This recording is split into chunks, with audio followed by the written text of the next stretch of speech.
तो hello everyone, आज के इस वीडियो में हम जानेंगे रसायन विज्ञान क्लास 12th ठोस अवस्था से एक बहुत ही महत्वपूर्ण और मेजर टॉपिक के बारे में, जिसे कहते हैं एकक कोष्ठिका के परमाणु की त्रिज्या जो R होती है तथा भुजा A के बीच संबंध।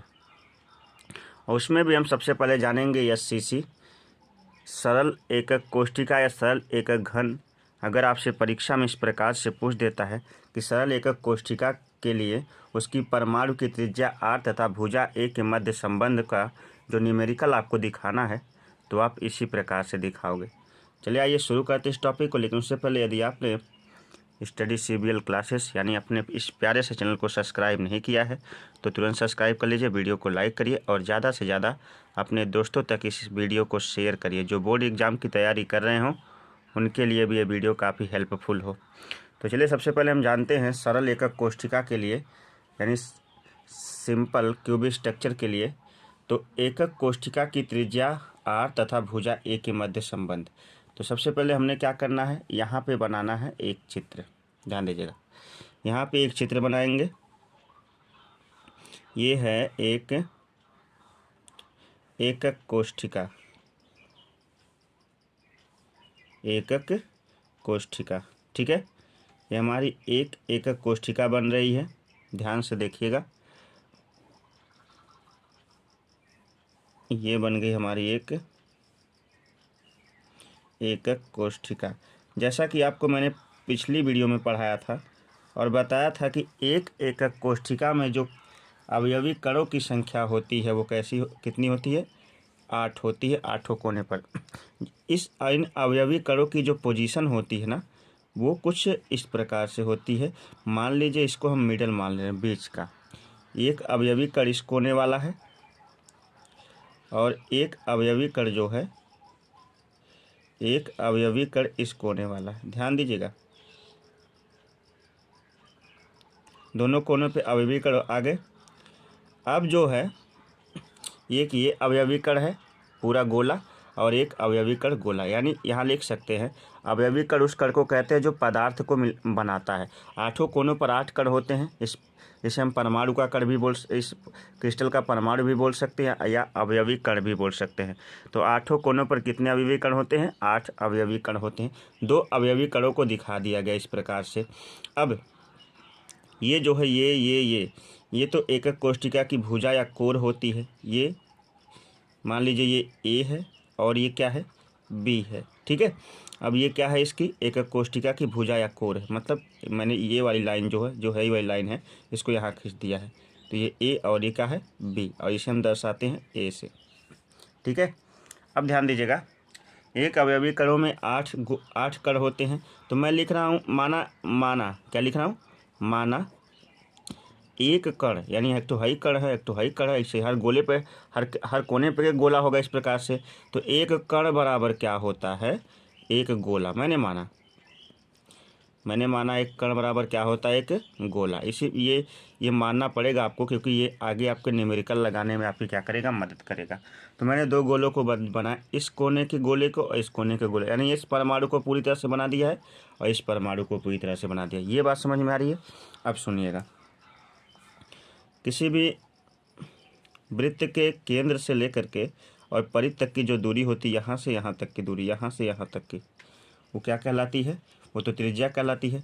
यानी E हो गया R, क्या हो गया, R त्रिज्या हो गई। अब ये यहाँ भी केंद्र है इस वृत्त का, और यहाँ तक की जो दूरी हो गई ये भी क्या हो जाएगी, R। ये आपको समझ में आया। लेकिन एक बात देखिए, ये पूरी की पूरी एक भुजा है, भुजा कहिए या कोर कहिए, इसे हम A से दर्शाते हैं। अगर ये A है तो हइयो A होगा, हइयो A होगा, है ना भाई।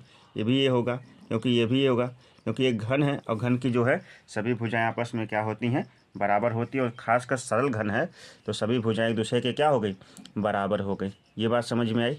तो चलिए आपको बताते हैं कि जो सरल एकक कोष्ठिका होती है उसकी परमाणु की त्रिज्या R तथा उसकी भुजा A के मध्य क्या संबंध है। सबसे पहले तो ध्यान दीजिएगा, यहाँ मैं लिख रहा हूँ, यहाँ से लिखते हैं, ठीक है। कोर की लंबाई कहिए या फिर आप कह सकते हैं भुजा की लंबाई, भुजा की लंबाई। कोर की लंबाई कहिए या भुजा की लंबाई कहिए। और इसे किससे दर्शाते हैं हम? देखिए ये कोर या ये कोर या ये कोई इसे दर्शाते हैं स्मॉल ए से। ये बात समझ में आई, क्योंकि ए से ही तो दर्शाया है। इस जैसे ए से लेकर बी तक की दूरी क्या है? ए है ना। और आगे, और परमाणु की त्रिज्या, परमाणु की त्रिज्या कहाँ से कहाँ तक? दो परमाणु बनाए हैं, एक की त्रिज्या यहाँ से यहाँ तक है, दूसरे की त्रिज्या यहाँ से यहाँ तक है। ठीक है, तो परमाणु की त्रिज्या बराबर क्या है? आर है। ये भी आपको समझ में आ गया। अब चलिए आगे बताते हैं चित्रानुसार। चित्रानुसार ध्यान दीजिएगा, चित्रानुसार यानी चित्र के अनुसार क्या करना है आपको? बताना है कि परमाणु की दो त्रिज्या बराबर होता है एक कोर की लंबाई, यानी 2r की लंबाई या 2r, इसको काट दीजिए, 2r जो है ऐसे लिखना, 2r सरल घन की त्रिज्या है, घन की त्रिज्या। ध्यान दीजिएगा इधर चित्र में, ये भी आर है, ये भी आर है, ये आर और ये आर मिलकर कितने हो गए? 2r। ये सरल की त्रिज्या है। ये किसके बराबर है? भुजा की लंबाई, भुजा की लंबाई जो है बराबर ए के बराबर। कैसे? जैसे देखिए, यहाँ से यहाँ तक की लंबाई तो आर हो गई, और यहाँ से यहाँ तक की लंबाई आर हो गई कि नहीं? यहाँ से यहाँ तक की त्रिज्या आर हो गई, और यहाँ से यहाँ तक की त्रिज्या आर हो गई। लेकिन ये पूरा टोटल देखिए क्या है? ए के बराबर है कि नहीं? यानी एक त्रिज्या ई है और एक त्रिज्या ई है, यानी दो त्रिज्याएँ किसके बराबर हैं? भुजा ए के बराबर। ये बात आपको समझ में आ गई उम्मीद करता हूँ। अब क्या करेंगे हम? ध्यान से देखिएगा, वीडियो पसंद आए तो लाइक कर दीजिए, चैनल पर नए सब्सक्राइब कर लीजिए। ठीक है, और दोस्तों तक शेयर इसको तो जरूर कर दीजिएगा। तो देखिए 2r बराबर क्या हो जाएगा? 2r बराबर a हो जाएगा, है ना। तो फिर क्या हो जाएगा? r is equal to a/2। और यही जो है सरल एकक कोष्ठिका की त्रिज्या r तथा भुजा a या कोर a के मध्य क्या है? संबंध है। It proved. और ये हमारा पहला सिद्ध हो गया। इसी प्रकार से आपको परीक्षा में लिख कर आना है और इसी प्रकार से आपको चित्र बनाना है। आप इसका स्क्रीनशॉट ले सकते हैं या फिर आप क्या कर सकते हैं? वीडियो को रोक करके इसे लिख सकते हैं। हमारा ये जो है SCC के लिए जो है भुजा ए तथा त्रिज्या आर में संबंध जो है इस यहाँ पर सिद्ध हो चुका, और ऐसे ही आपको परीक्षा में लिख कर आना है। उम्मीद करता हूँ पहला समझ में आया होगा। चलिए अब दूसरा आपको समझाते हैं। दूसरा जो है हमारा काय केंद्र। क्या है?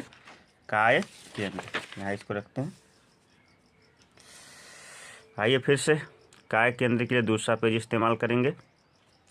यहाँ लिखते हैं BCC, BCC body centred cubic काय केंद्र। यह CC के लिए ख़त्म हो गया है, BCC के लिए जिन्होंने नहीं देखा है वीडियो को थोड़ा सा बैक करके देख सकते हैं। वीडियो को स्पीड बढ़ा सकते हैं, घटा सकते हैं, आपकी मर्जी है।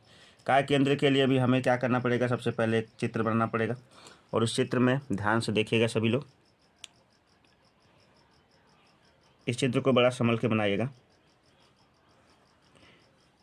देखिए एक तो ये बन गया। उसके बाद जो है हमने बनाना है दूसरा फिगर।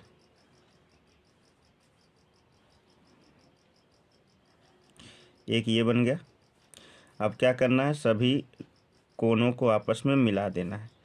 सभी कोनों को आपस में मिलाने से फ़ायदा क्या होगा कि हमें मिल जाएगा एक यूनिट सेल। ये यूनिट सेल मिल गया, पूरी तरह से बन चुका है। आगे देखिएगा इस चित्र में सबसे पहले क्या करना है? सबसे पहले जो हमें गोला बनाना है, यानी जो परमाणु दिखाने हैं इस कोने के दिखाने हैं, इस वाले के।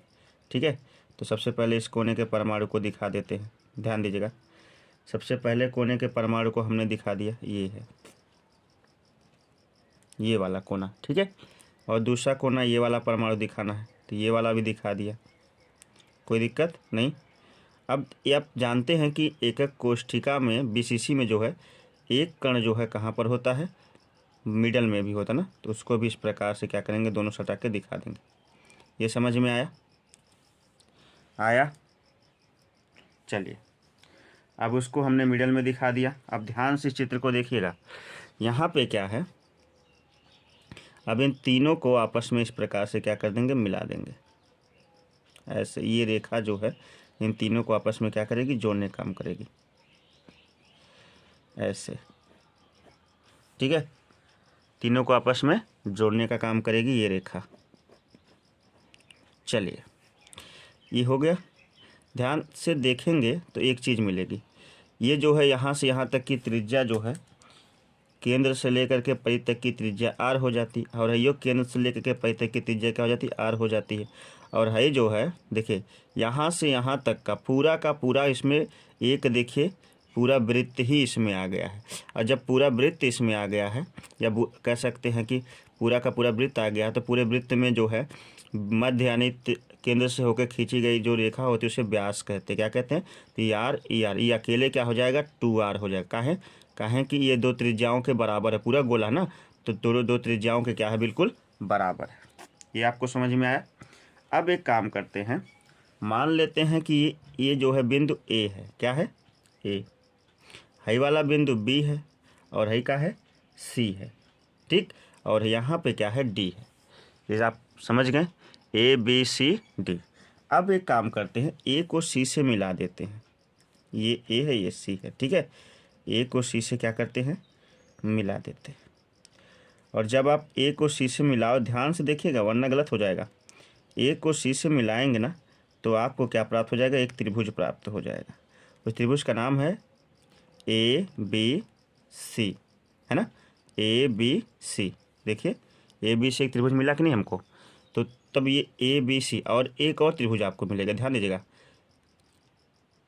ए सी डी। देखिए एक ठो ये त्रिभुज मिल जाएगा, दो त्रिभुज आपको दिख रहा है, एक ठो ए बी सी मिल रहा है और एक ए सी डी मिल रहा है। इन दोनों त्रिभुजों पर ही हमें क्या करना है, बात करना। चित्र को आप बढ़िया से बना लीजिएगा, और कोई दिक्कत होगी तो कमेंट बॉक्स में लिखकर बताइएगा, ठीक है। हम आपकी समस्या बिल्कुल सॉल्व करेंगे। चित्र आपको अस्थायी दिख रहा होगा। चलिए आगे बढ़ते हैं। सबसे पहले बात करते हैं, दो त्रिभुज है, त्रिभुज ए बी सी में, ए बी सी कहाँ है, ए बी सी यानी हाई वाला, ये वाला त्रिभुज जिसकी बात कर रहा है, ठीक है। देखिए एक थोड़ा त्रिभुज बन रहा है कि नहीं, अगर मैं इसको इस तरह से बनाऊं तो ऐसे बना है, ऐसे ऐसे कुछ दूरी तक आया है, फिर ऐसे गया है, फिर जो है ए ऐसे बन गया है, ठीक है। ये देखिएगा, यहाँ ए है, यहाँ बी है, और यहाँ क्या है, सी है, ये वाला त्रिभुज यहाँ, ठीक है। ये तो हो गया। अब देखिए किसी भी त्रिभुज का ये लंब होता है, क्या होता है, लंब, और ये क्या होता है, ये तो होता है कर्ण, और ये क्या होता है, ये आधार होता है, आधार। ये समझ में आया, लंब कर्ण आधार। तो फिर क्या लगाएंगे, त्रिभुज ए बी सी में पाइथागोरस प्रमेय, पाइथागोरस प्रमेय से। तो पाइथागोरस प्रमेय सूत्र क्या होता है, सूत्र होता है कर्ण का स्क्वायर बराबर होता है लंब का स्क्वायर प्लस हो जाता है आधार का स्क्वायर। ये बात समझ में आई। ये तो फार्मूला आपने बहुत बचपन में कक्षा 10 में ही पढ़ा होगा, जब आप ट्रिग्नोमेट्री पढ़ रहे हो। तो सबसे पहले कर्ण कौन है, कर्ण है ए सी। देखिए ए से लेकर सी तक क्या है, इसका कर्ण है, तो हो जाएगा ए सी का स्क्वायर बराबर लंब कौन है, लंब तो है ही है ना, बी सी, बी सी का स्क्वायर प्लस आधार कहाँ है, आधार है ना ए बी का स्क्वायर, यही ना, ए बी का स्क्वायर। ये समझ में आपको, यानी ए सी का स्क्वायर बराबर हो जाएगा बी सी का स्क्वायर प्लस ए बी का स्क्वायर। इतनी बात समझ में। इसका होल स्क्वायर कर लीजिएगा आप ऐसे करके, ठीक है, दोनों का स्क्वायर है। चलिए तो हो जाएगा, ये देखिएगा ध्यान से, ये जो भुजा होती है, ये तो भुजा माना ए है, क्या है, भुजा क्या है, ए, हाइयो भुजा क्या हो जाएगी, ए हो जाएगी, नहीं होगी। ये भुजा ए है, हयो भुजा ए, और हयो भुजा क्या है, ए होगी। तीनों तो ए ए ए, यानी तीनों किसी भी जो है सरल एकक कोष्ठिका जो घन होता है उसकी सभी भुजाएं आपस में क्या होती, बराबर होती हैं। तो फिर जब ये ए है, पूरी भुजा ए है, हयो पूरी भुजा ए है, और हयो पूरी भुजा क्या है, ए है। ये बात समझ में आई? यानी हयो ए है, ये भी ए है, और ये भी है, तो सभी ए ए है ना। तो ए इसको माना, ये इसको माना, और ये इसको माना। तो चलिए सबसे पहले तो ए सी लिखेंगे। ए सी का स्क्वायर बराबर हो जाएगा बी सी। देखिए बी सी कहाँ था, बी सी तो बराबर ए है, तो ए का स्क्वायर प्लस ए बी कहाँ है, ए से बी तक यो ए है, तो प्लस ए का स्क्वायर कर लेंगे। ये बात समझ में आ गई होगी उम्मीद करता हूँ। भुजाओं का जो है सभी भुजाएं आपस में बराबर, सबको ए मान लिया जाए। तो अब चलिए ए सी का स्क्वायर बराबर हो जाएगा, इसको जोड़ लेंगे 2a का स्क्वायर। अभी यहीं पे क्या करेंगे, इसे रोकेंगे। आगे देखिए आपको दिखाते हैं, आपको एक त्रिभुज और दिखाते हैं इस चित्र में। यहाँ से यहाँ तक थोड़ा सा टेढ़ा हो गया, लेकिन फिर भी कोई बात नहीं। ये देखिए, अब हम इस त्रिभुज पे बात करेंगे। हमारे पहले छोटे से त्रिभुज पे बात हो चुकी है, अब इस त्रिभुज पे बात होगी। देखिए इस त्रिभुज में ये आधार है, ये लंब है, और ये क्या है, कर्ण है। ये कर्ण है, ठीक है। कर्ण जो है थोड़ा टेढ़ा हो गया था, तो कोई दिक्कत नहीं है। तो कर्ण है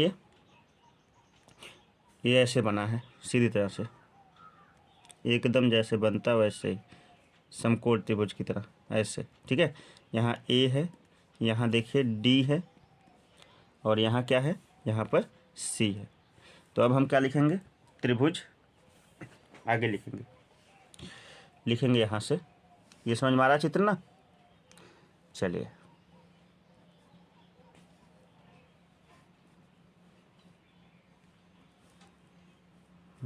आगे बस लिखेंगे त्रिभुज ए सी डी में। अभी देखिए ए सी डी कहाँ पर है, ए यहाँ पे है, सी यहाँ पे है, और डी यहाँ पे। ए सी डी है ना, त्रिभुज ए सी डी में। अब यहाँ पे भी क्या करेंगे, पाइथागोरस प्रमेय लगाने पर, पाइथागोरस प्रमेय लगाने पर। वीडियो थोड़ी लंबी होगी, लेकिन तीनों समझाना है, तो एक ही वीडियो में बहुत ही बेहतर तरीके से समझ के जाए, ताकि परीक्षा में आप जो है कहीं पर भी जो है फंसे ना। तो हो जाएगा कर्ण का स्क्वायर इज इक्वल टू लंब का स्क्वायर प्लस हो जाएगा आधार का स्क्वायर। ये समझ में आया, कर्ण का स्क्वायर इज इक्वल टू लंब का स्क्वायर प्लस आधार का स्क्वायर, इससे पहले में लगा था। तो कर्ण इसमें कौन सा, कर्ण तो है ही है, ए डी। हो जाएगा ए डी का स्क्वायर, ए डी का स्क्वायर बराबर हो जाएगा डी सी का स्क्वायर प्लस ए सी का स्क्वायर। ये समझ में आया। देखिए डी सी का स्क्वायर, डी और सी, लंब का स्क्वायर प्लस आधार का स्क्वायर, डी सी ये ना है, डी सी का स्क्वायर प्लस ए सी का स्क्वायर। अब देखिएगा ए डी का स्क्वायर बराबर हो जाएगा, ए डी का स्क्वायर, डी सी बराबर कितना है, डी सी बराबर देखिए ए है ना, और ए सी बराबर देखिए, ए सी हमने यहाँ पे ज्ञात किया, ए सी का स्क्वायर ज्ञात किया, ए सी के स्क्वायर की जगह पे ए सी के स्क्वायर का मान रख देंगे, ठीक है। यहाँ देखिए ज्ञात किया है कि नहीं, यहाँ पे ए सी का स्क्वायर का मान, तो यहाँ पे रख देंगे। चलिए डी सी का मान कितना माना, ए, देखिए डी सी बराबर यहाँ पे ए लिखा है कि नहीं, यहाँ पे डी सी ए लिखा है, तो ए डी का जो मान है वहाँ पे रखा गया है कितना, 2a स्क्वायर। ये बात समझ में आई। अब क्या करेंगे, ए डी का स्क्वायर बराबर लिख देंगे, ए डी का स्क्वायर बराबर एक जोड़ देंगे तो हो जाएगा 3a स्क्वायर। ये समझ में आया, ए डी का स्क्वायर बराबर 3a स्क्वायर। अब आगे देखिए एक चीज़ और आपको बताते हैं, इस चित्र में देखिए, ज़रा चित्र में ध्यान से देखिएगा कि ये देखिए, ये त्रिज्या है आर है, यहाँ पे लिखा है, ये पूरा का पूरा व्यास है यहाँ से यहाँ तक का, ये क्या है 2r है, और है आर 2r आर आपस में ए डी के बराबर, ए है, ए से डी तक ना, ये जो देखा है इसको हमने क्या माना है, ये कर्ण है, और ये ए डी है, और ए डी की पूरी लंबाई कितनी है, आर 2r आर, यानी कुल मिला के 4r हो जाएगी। तो ए डी बराबर क्या लिख सकते हैं, 4r। समझ में। तो चलिए अब हम क्या करेंगे, ये चित्र को आपने देख लिया ध्यान से, एक बार और देख लीजिए, नहीं समझ में आ रहा कि यहाँ से r है, और यहाँ से 2r फिर r, कुल मिला के कितना हो गया 4r। अब जो है इस चित्र को ब्रीफ करते हैं, ठीक है। उस चित्र को चलिए यहीं पे लिख देते ताकि चित्र भी दिखता रहे। यहाँ पे चित्र भी दिखता रहे, R 2R R, ठीक है। तो क्या करेंगे, तो AD बराबर क्या हो जाएगा, AD बराबर 4R स्क्वायर, यहाँ लिखते हैं AD बराबर क्या हो जाएगा 4R का स्क्वायर बराबर हो जाएगा,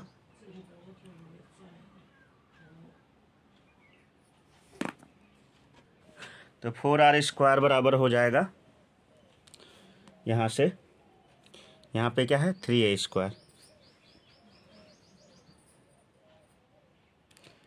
3A स्क्वायर, ये हो गया। अब क्या करेंगे, इसका स्क्वायर करेंगे हो जाएगा 16R स्क्वायर, अब बराबर हो जाएगा 3A स्क्वायर, ये समझ में आया। अब चलिए R स्क्वायर को यहीं पे छोड़ते हैं, R स्क्वायर बराबर हो जाएगा, उधर जाएगा ये तो हो जाएगा 3A स्क्वायर अपान क्या हो जाएगा 16। अब क्या करेंगे, कड़ी लगाएंगे, जब इसको कड़ी में डालेंगे तो ये कड़ी फ्री हो जाएगा, तो R बराबर हो जाएगा 3 कड़ी में आ जाएगा √3 अपान ये देखिए 4 × 4 बराबर 16 होता है, कड़ी फ्री हो जाएगा, ये 4 हो जाएगा, और एक जो कि स्क्वायर में है तो ये कड़ी से बाहर चला जाएगा। और यही जो है किसके लिए, BCC के लिए जो है R तथा A के मध्य संबंध है, ये दूसरा वाला है और ये भी हमारा प्रूव्ड हो चुका है, ठीक है। अब एक बचा है FCC के लिए, तो उसको भी समझा देते हैं। वीडियो थोड़ी लंबी ज़रूर होगी लेकिन बहुत ही ज़्यादा हेल्पफुल और नॉलेजफुल वीडियो होगी। चलिए FCC फलक केंद्रित घन की त्रिज्या, परमाणु की त्रिज्या R तथा A के मध्य संबंध, इसका चित्र देखिएगा। FCC का चित्र किस प्रकार से आपको बनाना है, सबसे पहले जो है आपको बनाना है एक घन की एक फलक, सामने वाली फलक चाहे पीछे वाली कोई भी एक फलक, यानी एक दीवार केवल बनाना है, घन की एक क्या बनाना, फलक बना देना। ये फलक बन गई घन की, और इसके मिडल में एक कण रखना है गोलाकार, ठीक है, और चारों कोनों के जो है कणों को बना देना है। एक ये हो गया, दूसरा कण जो है ये हो गया,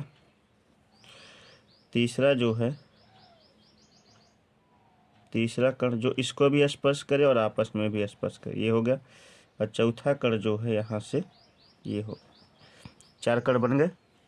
अब जो है क्या करना है, इसको मानना है A, क्या मानना है A, इसको मानना है B, इसको C मान लीजिए, इसको D मान लीजिए, ठीक है।